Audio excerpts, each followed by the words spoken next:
Transportation Secretary Pete Buttigieg among the speakers today at the Mackinac Policy Conference, addressing everything from electric vehicles to the upcoming Supreme Court decision on Roe v. Wade.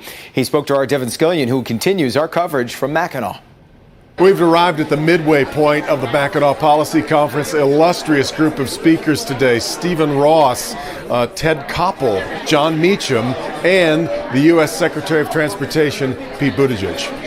There's another suggestion that I offered to support Mackinac's answer to our high-speed rail proposals with a Seabiscuit 3000 system. Yes, fitting that the U.S. Secretary of Transportation would come to a place where transit is decidedly behind the times. But Pete Buttigieg also knew he was talking to an audience that has transit in its DNA.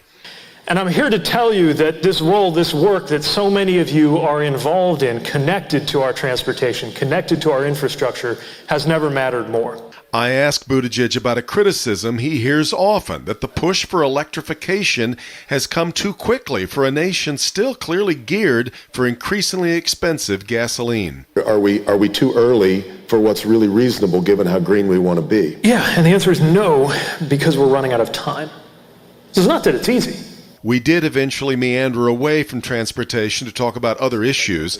As perhaps the nation's most prominent gay political leader in America, I asked about his concerns over the reasoning cited in the leaked Supreme Court opinion on abortion that some believe could be extended to other rights. This is really personal. It started my day at our wonderful house in Traverse City, and my wonderful husband single-handedly feeding our wonderful kids because I had to get on the road.